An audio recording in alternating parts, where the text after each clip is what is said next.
Hello everyone. आशा करता हूँ आप लोग अच्छे होंगे और आपकी तैयारी भी अच्छी चल रही होगी। मेरा नाम दिवस द्विवेदी है और मैं घटना सूत्र की इस पहल में आप सभी का स्वागत करता हूँ, जहाँ पर हम करंट अफेयर्स डिस्कस करते हैं। उसके बाद हम यहाँ पर एमसीक्यूज, करंट अफेयर्स संबंधित 5, साथ ही 2 मुख्य परीक्षा के आंसर्स भी यहाँ पे हम लिखने का प्रयास करते हैं। और आपको जैसा कि पता है कि घटना सूत्र टेलीग्राम चैनल पे आप जाके हमारी पीडीएफ यहाँ पे डाउनलोड कर सकते हैं। यहाँ पे बाईलिंगुअल पीडीएफ आपको मिल जाएगी, तो देरी ना करें और डाउनलोड कर लें। आज के आर्टिकल हम आते हैं और बात करते हैं, सॉरी, आज के क्वेश्चन आंसर पर आते हैं। पहले क्वेश्चन की बात करते हैं। पहला प्रश्न यहाँ पे किसके बारे में है? पहला प्रश्न यहाँ पर बात कर रहे हैं हार्ट लैम्प के बारे में। हार्ट लैम्प उसकी वैश्विक पहचान के संबंध में बात यहाँ पे कर रहा है। हार्ट लैम्प को बेसिकली अगर आप देखें, अभी हाल में क्या हुआ, अंतर्राष्ट्रीय बुकर पुरस्कार मिला है, उससे संबंधित यहाँ पे आर्टिकल था। ठीक है, अगर हम देखें, अब देखेंगे तो यहाँ पे पाएंगे, पहला प्रश्न बात करें, बानू मुश्ताक पहली भारतीय लेखिका हैं जिन्होंने अंतर्राष्ट्रीय बुकर पुरस्कार जीता है। ठीक है, ये स्टेटमेंट यहाँ पे बात कर रहा है। दूसरा, इसका अनुवाद दीपा भाषड़ी द्वारा किया गया था। तीसरा, हार्ट लैम्प भारत में मुस्लिम महिलाओं के जीवन अनुभवों को उजागर करता है। कल हमने आर्टिकल देखा था, तो इतना तो आपको याद होगा कि हाँ, ये वाला स्टेटमेंट यहाँ पे सही है। मुस्लिम महिलाओं के जीवन जो अनुभव उसको यहाँ पे उजागर करता है, तो तीसरा स्टेटमेंट सही हो जाएगा। अर्थात या तो ये सही, या तो ये सही है। अब या तो पहला स्टेटमेंट यहाँ पे सही है, या तो दूसरा स्टेटमेंट सही है। तो दूसरा स्टेटमेंट यहाँ पे सही है, क्योंकि इसका अनुवाद दीपा भट्टी ने किया था और पहली भारतीय लेखिका नहीं बना उस तक, इससे पहले भी मिला है। तो यहाँ पे स्ट्रीम स्टेटमेंट देख के भी आप इसे एलिमिनेट कर सकते हैं। और इसका सही आंसर क्या हो जाएगा? सही आंसर हो जाएगा इसका ए। अगर हम बात करें यहाँ पर कि सबसे पहला पुरस्कार किससे मिला था, सबसे पहला पुरस्कार गीतांजलि श्री ने जीता था, इससे पहले गीतांजलि श्री ने। और ये जो बुक कौन सी थी? सैंडस्टोन वाली बुक थी। ठीक है, गीतांजलि श्री ने जीता था। तो पहली बार इन्होंने नहीं जीता हार्ट लैम्प पे, इससे पहले भारत जीत चुका है। अगले प्रश्न पर हम बात करेंगे भारतीय शहरों में शहरी जैव विविधता संकट के संबंध में कथनों पर विचार कीजिए। भारतीय शहरों में औसत शहरी हरित आवरण 30% से अधिक है। 30%, आप लगभग 30%, जो वैश्विक मानकों के करीब है। ठीक है, देखते हैं। दूसरा, चेन्नई में स्थानीय संगठनों के समर्थन से जैव विविधता रणनीति लागू की गई है। तीसरा, कुनमिंग मॉन्ट्रियल जो फ्रेमवर्क है, उसमें अवनत पारिस्थितिकी तंत्रों और शहरी जैव विविधता के पुनरुद्धार को बढ़ावा देता है। अब देखिए, कुनमिन मॉन्ट्रियल डिक्लेरेशन हमने कल देखा था, जो यूएनसीवीडी है, United nation convention on biodiversity, उसका जो रिसेंट डिक्लेरेशन हुआ था, कुनमिन मॉन्ट्रियल डिक्लेरेशन हुआ था। ठीक है, पहले अगर आप देखेंगे, पहले जिस तरह से आईची टारगेट हुआ करते थे, अब उस तरह से यहाँ पे कुनमिंग जो मॉन्ट्रियल डिक्लेरेशन, उसके उसके बाद यहाँ पे कुछ टारगेट यहाँ पे डिसाइड किए गए हैं, जिसमें अर्बन फॉरेस्ट और जो भारत में टोटल, भारत के विश्व में जो फॉरेस्ट है, उसके 1/3 जो लैंड है, उससे ज़्यादा होना चाहिए, उससे प्लस होना चाहिए, उतना तो कम से कम होना ही चाहिए। अब भारत में क्या ऐसा है शहरी एरिया में 30% है? देखिए, सभी में तो नहीं है, जाहिर सी बात है। तो यहाँ पे जो पहले स्टेटमेंट यहाँ पे आसानी से गलत हो जाएगा, या तो ये पहले स्टेटमेंट यहाँ पे गलत हो गया।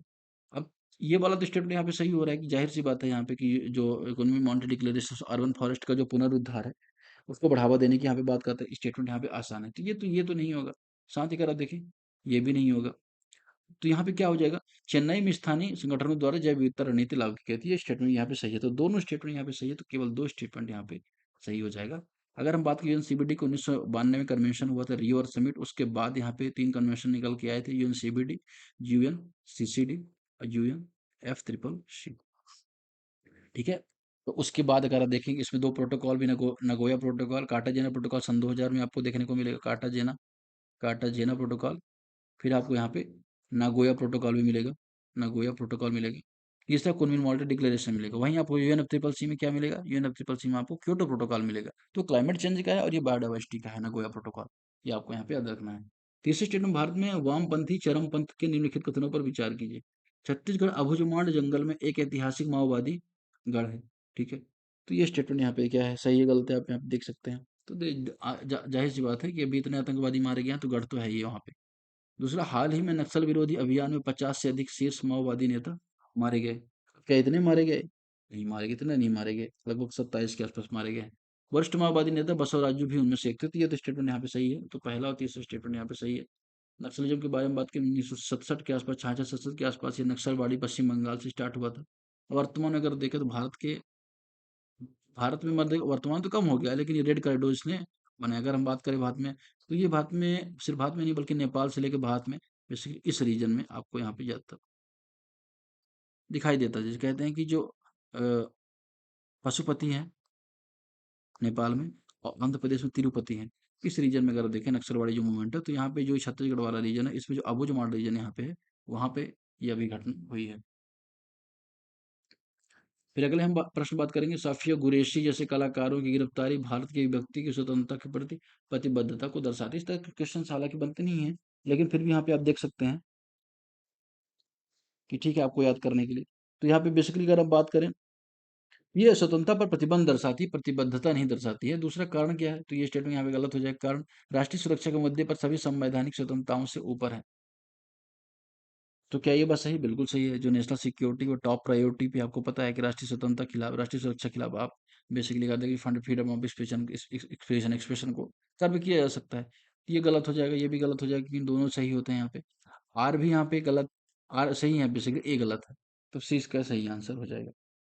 फिर लास्ट प्रश्न बात करेगा प्रश्न फिल्म्स में, अत्याधिक मछली पकड़ना भारत में तटीय क्षेत्रों में खाद्य सुरक्षा, जैव विविधता को प्रभावित करता है। ये तो सही बात है। यांत्रिक ट्रोलिंग से निकलने वाला बाई कैच समुद्री जीव को काफी कम कर देता है। इसके बारे में यहाँ पे बात कर रहे थे, तो इससे देखिए बिल्कुल बात सही है यहाँ पे। और यांत्रिक जो ट्रोलिंग होती है, केमिकल मैकेनिकल जो ट्रोलिंग ट्रोलिंग होती है, इसमें अगर आप देखें जमीन पूरी सतह से, अगर आप देखें यहाँ से नेट लगाया पूरा, इस एरिया से पूरा ट्रोलिंग कर दिया, पूरी मछली निकाल लिया। तो इससे क्या होता है कि समुद्री जीव जो जीवन होते हैं उसमें बहुत निगेटिव इम्पैक्ट पड़ता है। तो दोनों ही यहाँ पे सही है, व्याख्या भी कर रहा है, ए स्टेटमेंट इसका सही हो जाएगा। फिर अगले प्रश्न में हम बात करें, मुख्य परीक्षा का प्रश्न है, किस किस बारे में बात कर रहे हैं कि भारत में सार्वजनिक कूटनीति वैश्विक संचार परिदृश्य में कैसे अनुकूलित हो रही है, नैरेटिव मैनिपुलेशन से निपटने में इसका क्या योगदान, इसके बारे में यहाँ पे बात करनी है। ठीक है, तो भारत में सार्वजनिक कूटनीति वैश्विक संचार परिदृश्य में, तो यहाँ पे बेसिकली आप बताएंगे भारत में बढ़ती जो ध्रुवीकरण है और जो मिस इन्फॉर्मेशन के दौर में भारत में जो सार्वजनिक कूटनीति है, अंतर्राष्ट्रीय स्तर पर अभी स्थापित करने के लिए विकसित हो रही है, विशेषकर अगर देखें कश्मीर आतंकवाद विरोधी नीति में। तो आप परिचय में इस तरह से आप थोड़ा सा यहाँ पे शुरुआत कर सकते हैं। फिर मुख्य भाग में आप बताएं कि किस तरह से प्रभावित हो रही है आपकी सार्वजनिक कूटनीति के रूप में। साथ ही आप बताएं उपयोग किए जाने वाले उपकरणों के बारे में आप बता सकते हैं, जैसे बहुपक्षीय संपर्क है, संसदीय प्रतिनिधिमंडल है, सांस्कृतिक दूत है, हम वहाँ पे भेज रहे हैं, जिससे क्या हो रहा है कि जो नैरेटिव बना हुआ है, जो पाकिस्तान नैरेटिव तैयार करने का प्रयास करते हैं, उसको हम यहाँ पे काउंटर कर सकते हैं। ठीक है, जैसे अभी आप देखिए ऑपरेशन सिंदूर चलाया भारत ने, तो ऑपरेशन सिंदूर के बाद भारत ने अफ्रीका में, एशियाई कंट्रीज में यहाँ पे दूतों को भेजा भारत से, जहाँ पे वो बता पाए कि आखिर ऑपरेशन जो सिंदूर का क्या महत्व है और क्यों चलाया गया, क्या भारत किस तरह की समस्याएं क्रॉस बॉर्डर टेररिज्म से देखने को मिल रही है, यहाँ पे जान सकता है। फिर इसके अलावा अगर आप देखें कि संतुलित जो कम्युनिकेशन है, पारदर्शिता है, इसका एग्जांपल यहाँ पे दें कि जो कम्युनिक संवाद है, पारदर्शिता है, लोकतांत्रिक मूल्य है ना, ये सबका भारत सम्मान करता है। लेकिन जो आंतरिक सुरक्षा है, वह एक बहुत बड़ा चैलेंज है भारत के लिए। आंतरिक सुरक्षा, क्रॉस बॉर्डर टेररिज्म, पाकिस्तान द्वारा जो बढ़ावा दिया जाना है, वह भारत के लिए चैलेंज यहाँ पे दिखाई देता है। इस वजह से क्या होता है, कभी ऑपरेशन चलाने पड़ते हैं। फिर आप यहाँ बता सकते हैं कंक्लूजन में कि नैरेटिव जो वॉरफेयर, उसमें भारत की जो विकसित होती है सार्वजनिक कूटनीति अत्यंत आवश्यक है। बेसिकली क्या होता है कि नैरेटिव बिल्डिंग से कहीं ना कहीं बहुत ज़्यादा इम्पैक्ट पड़ता है। अगर आप देखें आप क्यों लड़ रहे हैं, कि क्या पर्पज़ है, ये सारी बातें भी यहाँ पे इंपॉर्टेंट होती है, खासतौर पे अंतर्राष्ट्रीय स्तर पर। तो इसलिए यहाँ पे मेंस का ये वाला क्वेश्चन था, थोड़ा सा आप यहाँ पे इसको प्रैक्टिस कर सकते हैं। अगला प्रश्न बात करें, भारत में समुद्री पारिस्थितिकी तंत्र और तटीय आजीविका पर अत्यधिक मछली पकड़ने से उत्पन्न खतरे का विश्लेषण कीजिए। यहाँ पे आप बता सकते हैं बेसिकली, अगर आप देखें कि वर्तमान में लगभग 40 लाख लोग खाद्य आजीविका पर, समुद्र या मत्स्य पर निर्भर है। अब ब्लू इकोनॉमी भी कहीं न कहीं जो बढ़ते मत्स्य क्षेत्र है, उसको यहाँ पे नाम दिया गया है। अब लेकिन खतरा यहाँ पर होता है, जैसे यांत्रिक ट्रोलिंग है। अब उसमें बताएँ कि जब क्या होता है कि हमारा जो ओशियन का सरफेस है, पूरा सरफेस क्या पूरी बॉटम से अगर हम बॉटम ट्रोलिंग भी करते हैं, और ये यांत्रिक जो हम मैकेनिकल ट्रोलिंग करते हैं, इससे क्या होता है कि पूरा जो समुद्री जीव-जंतु है, पूरी तरह से लगभग नष्ट होने के खतरा यहाँ पे हो जाते हैं, जो कहीं न कहीं समुद्र में प्रदूषण का भी खतरा हो जाता है। समुद्र में जो जीव-जंतु है, जैव विविधता, उसका भी खतरा यहाँ पे हो जाता है। फिर बाई कैच की समस्या यहाँ पे आप दिखा सकते हैं। फिर आप बता सकते हैं प्रजातियों को लगातार गिरावट हो रही है, ribbon fish, seal fish, oil sardine जैसे जो समुद्री जीव जंतु हैं, इनकी यहाँ पे समस्या देखने को मिल रही है ना।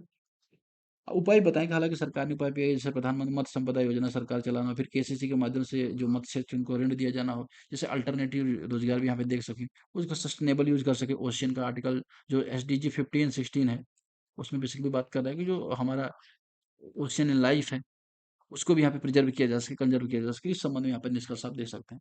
तो आज के प्रश्नोत्तर श्रृंखला में फिलहाल इतना ही। तब तक के लिए आपका बहुत बहुत धन्यवाद। आपका दिन शुभ हो।